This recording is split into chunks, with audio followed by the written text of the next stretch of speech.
Assalamualaikum warahmatullahi wabarakatuh. Sahabat sehat, selamat bertemu lagi dengan Rumah Sehat. Rumah Sehat adalah rumah tempat kita bertanya, berdiskusi masalah kesehatan. Kali ini kami akan memberikan tutorial tentang penyakit kencing manis ya. Tutorial ini akan dipandu oleh Dr. Yanto. Baiklah Bapak Ibu, mari kita pahami tentang beberapa pengertian agar Bapak Ibu nanti paham tentang penyakit kencing manis ya. Penyakit kencing manis atau dalam bahasa medisnya disebut diabetes mellitus yang biasa disingkat dengan DM adalah penyakit akibat terganggunya proses metabolisme gula darah di dalam tubuh sehingga kadar gula dalam darah itu menjadi tinggi. Jadi Bapak Ibu, yang dimaksud dengan penyakit kencing manis adalah terganggunya metabolisme gula darah. Jadi di dalam darah itu ada gula yang namanya glukosa. Glukosa itu nanti akan diserap atau dimasukkan ke dalam sel yang digunakan untuk metabolisme sel itu untuk membuat energi. Nah, pada penyakit kencing manis ada gangguan metabolisme gula darah itu sehingga gula darah itu tidak masuk ke dalam sel sehingga menumpuk di dalam darah. Nah, itulah yang menyebabkan kadar gula di dalam darah menjadi tinggi. Itu tingginya kadar gula dalam darah itu yang disebut penyakit kencing manis atau diabetes mellitus. Diabetes mellitus itu disebabkan karena berkurangnya atau tidak berfungsinya hormon insulin.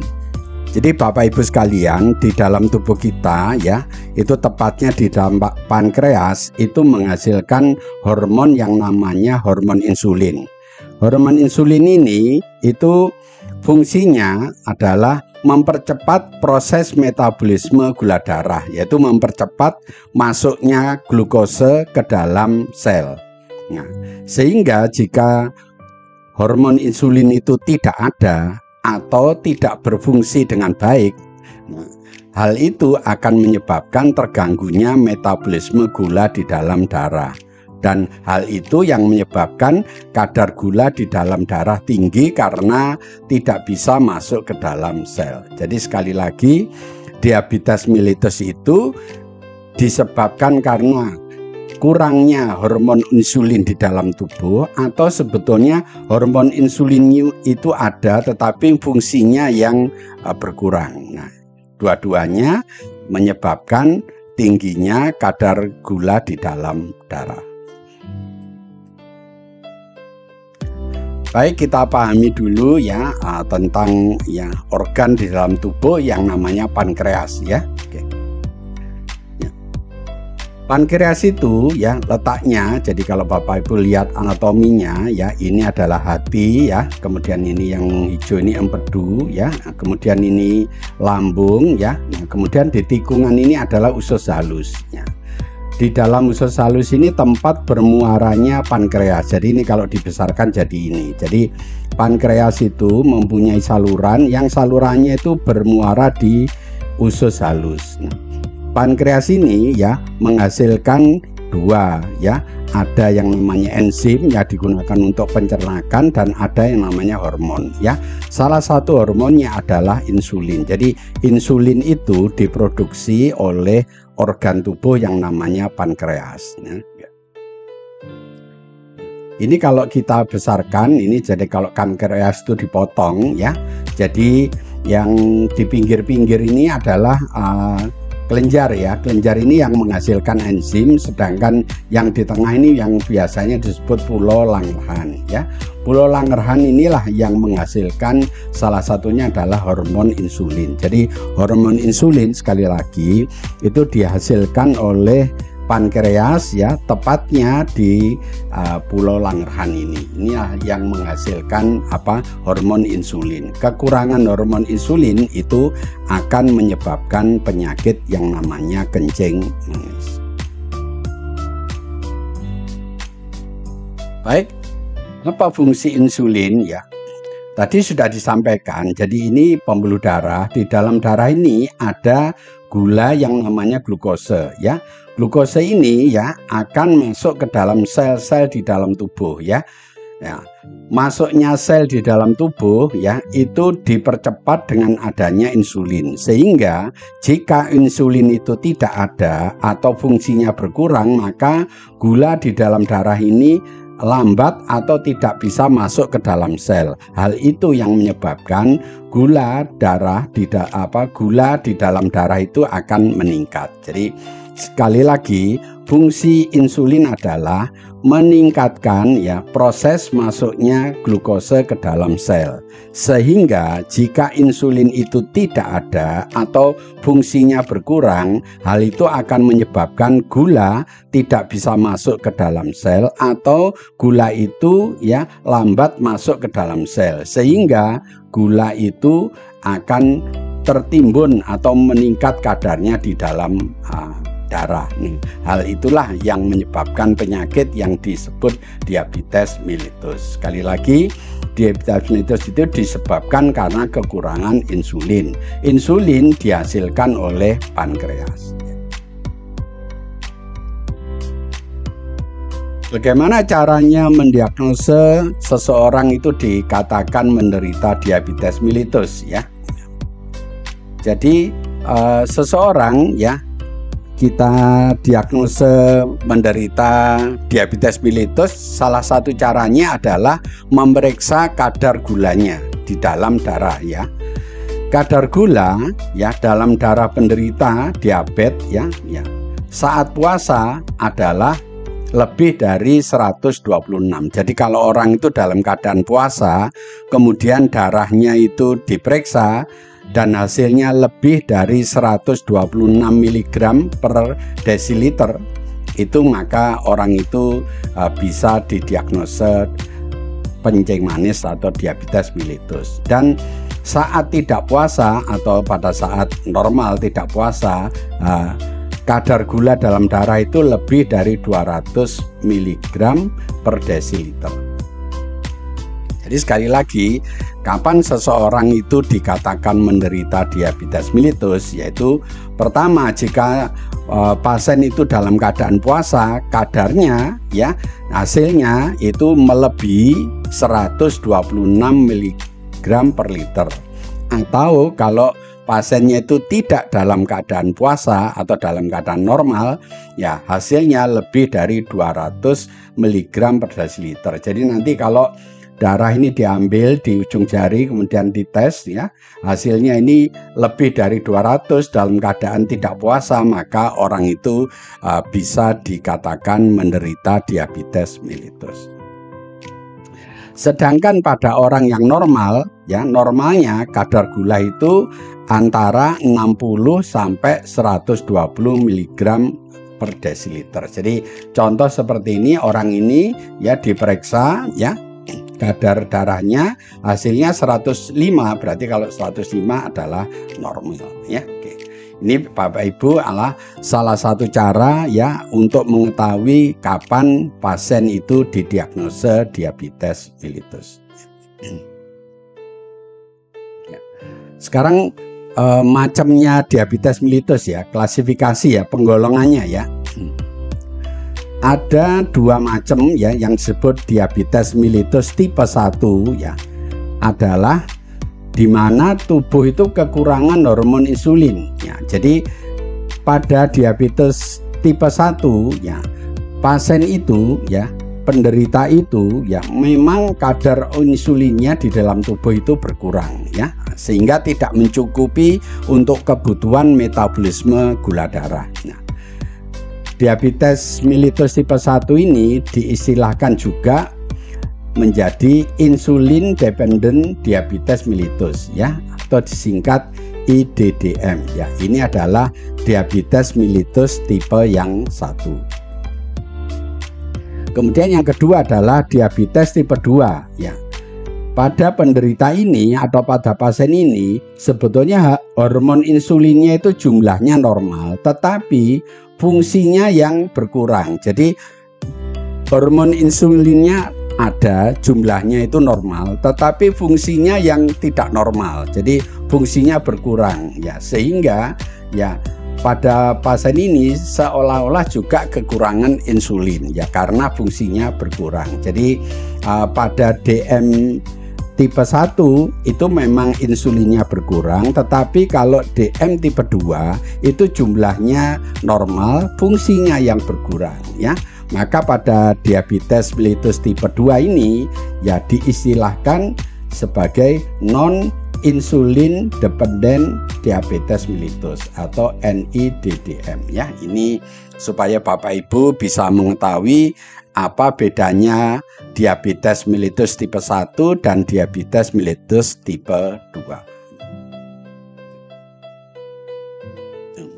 Apa gejala utama dari diabetes mellitus? Bapak Ibu ya, kapan ya kita mencurigai ya seseorang itu menderita diabetes mellitus jika mempunyai 3 tanda utama ini. Jadi perhatikan 3 tanda utama inilah yang akan mendiagnose ya seseorang itu dicurigai menderita diabetes mellitus. Yang pertama, penderita itu adalah sering buang air kecil atau sering kencing. Jadi seseorang itu jika sebentar-sebentar kencing, sebentar-sebentar kencing, itu adalah tanda utama dari diabetes mellitus atau tanda utama penderita kencing manis. Nah, dalam bahasa medisnya itu disebut poliuri ya. Poliuri itu artinya sering kencing ya. Kemudian gejala yang kedua, merasa haus yang berlebihan ya, sehingga banyak minum. Jadi seseorang yang merasa haus terus sehingga minumnya banyak ya, itu juga merupakan tanda dari diabetes mellitus atau kencing manis. Nah, merasa haus terus dan banyak minum itu yang disebut polidipsi ya. Kemudian yang tanda yang ketiga ya, bahwa penderita tuh merasa lapar aja, jadi sering lapar, sering merasa lapar ya, habis makan juga sudah sering lapar ya. Nah, jika seseorang sering merasakan lapar ya, itu juga merupakan tanda dari gejala kencing manis yang dalam bahasa medisnya disebut polifagi. Jadi Bapak Ibu perlu ingat ya, bahwa seseorang akan dicurigai menderita kencing manis ya jika yang pertama sering kencing, kemudian haus yang terus-menerus ya, kemudian yang ketiga sering merasa lapar. Jika tanda itu ada, bahwa pasien itu perlu dicurigai menderita kencing manis. Dan nanti bagaimana cara mendiagnosenya? Ya seperti saya sampaikan tadi, penderita itu perlu diperiksa gula darahnya. Jika dalam keadaan puasa lebih dari 126 atau dalam keadaan tidak puasa lebih dari 200 mg per desiliter, bahwa penderita itu menderita kencing manis. Nah, sekarang ini tanda-tanda dan gejala kencing manis yang lain. Yang tadi 3 itu adalah gejala utama. Sedangkan yang saya sebutkan yang akan datang ini adalah tanda-tanda yang lain yang mungkin bisa timbul tapi mungkin bisa tidak. Jadi antara satu orang dengan satu yang lain itu tidak sama kemunculannya. Yang pertama, dia akan banyak kencing. Ini adalah tanda gejala kencing manis ya. Kemudian yang kedua, berat badannya turun dan tubuhnya merasa lemas. Jadi ini yang kedua, tanda dan gejala orang yang menderita kencing manis ini berat badannya menjadi turun ya, sekarang menjadi kurus dan tubuhnya merasa lemah. Jadi lemah gitu ya. Kemudian yang tiga, sering merasa haus ya. Jadi ya, ini merupakan tanda utama ya. Nomor 1, sering banyak kencing dan sering merasa haus, ini merupakan tanda utama. Kemudian yang keempat, sering merasa lapar. Ini juga merupakan tanda yang utama ya. Nomor 1, nomor 3, dan nomor 4 ini merupakan tanda yang utama. Kemudian ada gangguan pada saraf tepinya ya. Orang itu akan sering menderita kesemutan ya, atau dalam bahasa Jawanya gringgingen ya. Orang kalau sering merasa gringgingen pada ujung-ujung jari atau pada telapak kaki dan telapak kanannya, itu bisa dicurigai seseorang itu mempunyai gejala kencing manis ya. Kemudian yang keenam adalah gangguan penglihatan. Jadi orang yang menderita kencing manis dalam jangka waktu yang sudah lama nanti akan berdampak pada penglihatannya, di mana penglihatannya itu menjadi buram. Yang awalnya jelas kemudian menjadi buram, itu juga merupakan salah satu tanda dari gejala kencing manis. Kemudian yang ketujuh ya, penderita ini sering gatal-gatal dan sering ada bisul ya, udun ya. Jadi seseorang yang sering menderita gatal-gatal dan sering ada bisul di dalam tubuhnya, itu juga merupakan salah satu tanda dari kencing manis. Yang ke-8 adalah gangguan ereksi pada pria. Jadi seseorang yang menderita kencing manis dalam jangka waktu yang lama, maka pria itu akan mempunyai gangguan ereksi ya pada pria ya. Jadi orang itu sulit untuk menjadi ereksi ya. Itu adalah salah satu juga tanda gejala dari kencing manis. Kemudian kalau pada wanita itu sering terjadi keputihan ya pada wanita. Jadi kalau pada pria ada gangguan ereksi, kemudian kalau pada wanita sering terjadi keputihan ya. Itu juga merupakan tanda dari gejala kencing manis ya. Baik, kita pelajari gejala-gejala yang lain supaya Bapak Ibu nanti pokoknya lebih paham tentang apakah betul saya ini menderita kencing manis ya. Ya, di saraf pusat ya. Jadi kencing manis itu akan menyerang saraf pusat dan itu akan menyebabkan seseorang itu menjadi sering kencing, sering makan artinya lapar terus, kemudian merasa lelah dan merasa ngantuk yang berat ya. 4 tanda dan gejala ini adalah akibat ada gangguan di sistem saraf pusat ya.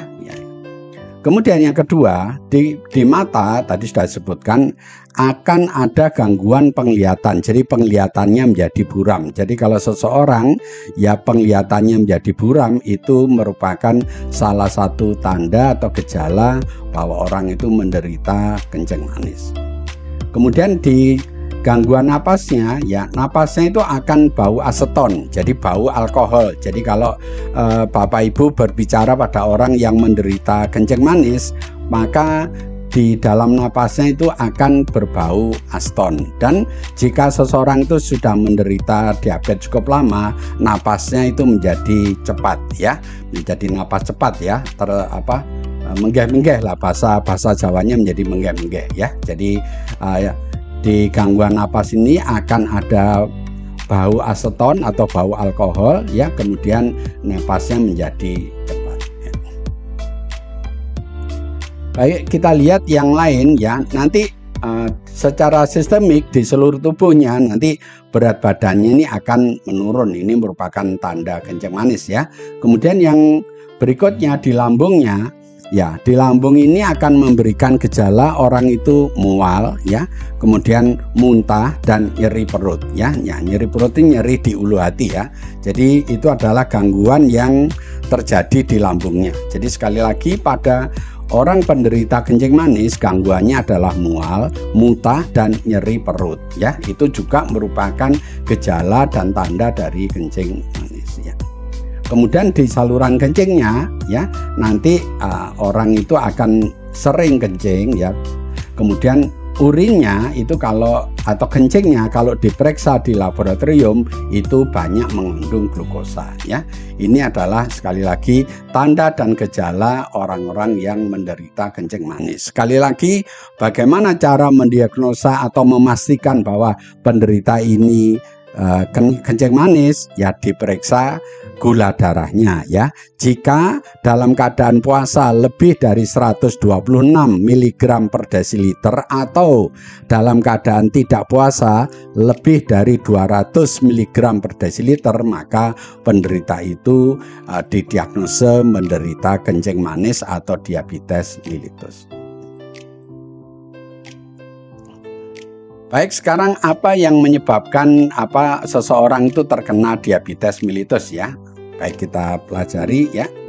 Yang pertama, umumnya penyakit diabetes itu tidak diketahui penyebabnya. Jadi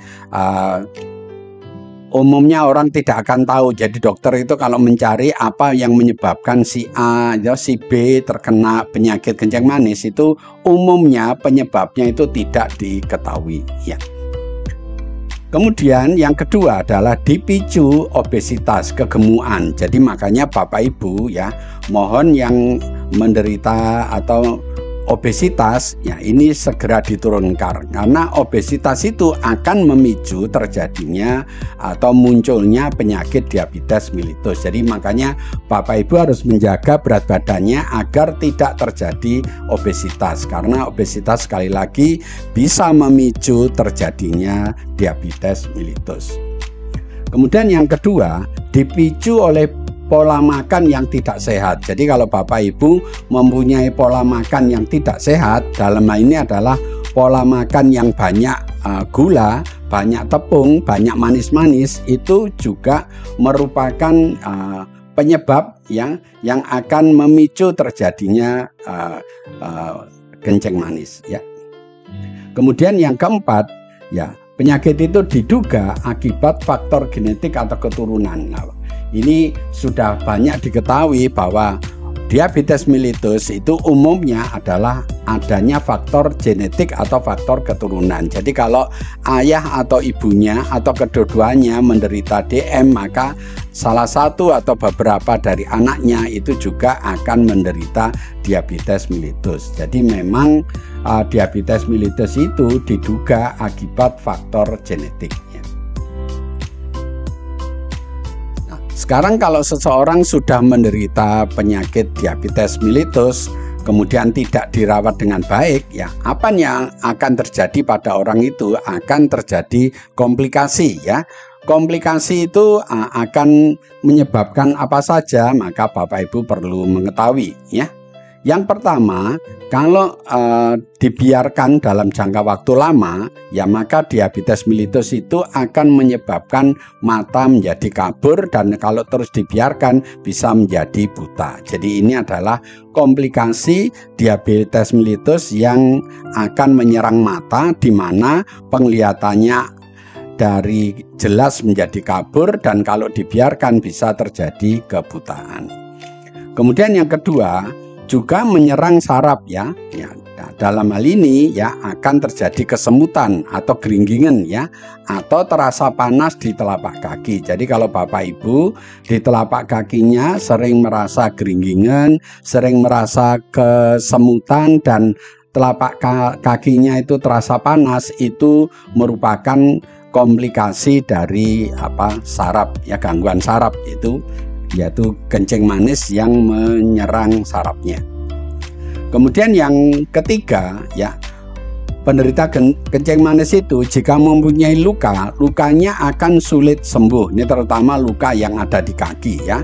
Jadi pada penderita kencing manis jika mempunyai luka, maka lukanya itu akan menjadi sulit sembuh ya. Ini adalah salah satu komplikasi ya akibat adanya penyakit kencing manis atau diabetes mellitus ya.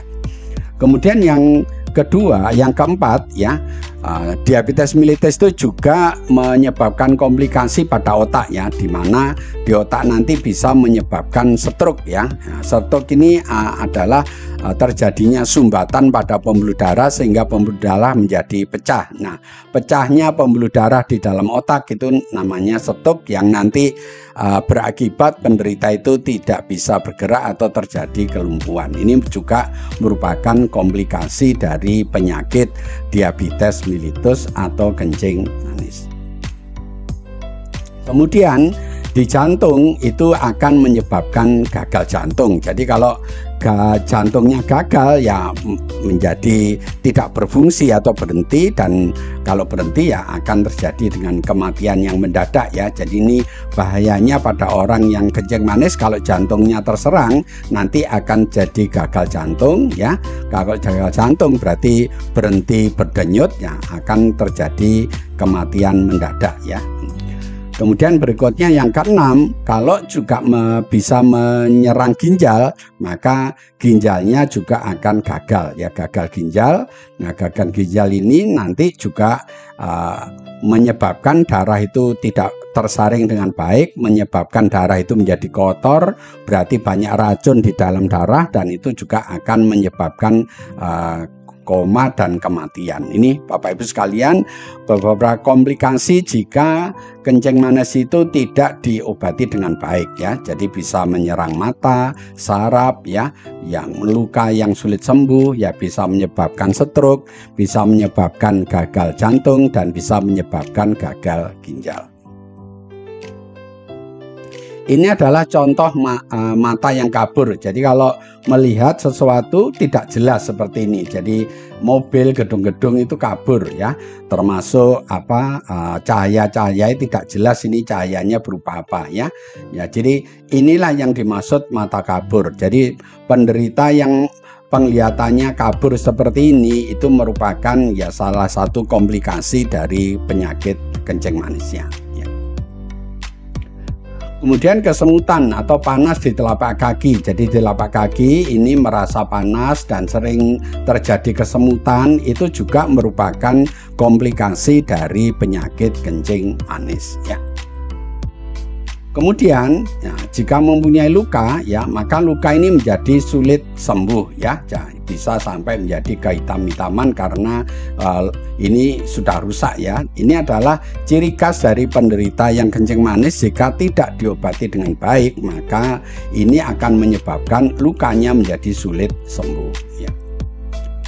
Kemudian penderita ini juga akan menderita nyeri dada. Nyeri dada ini merupakan tanda bahwa jantungnya itu sudah mengalami gangguan. Nah, dan ini kalau dibiarkan nanti bisa menyebabkan gagal jantung dan bisa menyebabkan kematian yang mendadak. Jadi ini nyeri dada ini merupakan tanda awal dari gangguan jantung akibat penyakit dari kencing manis ya.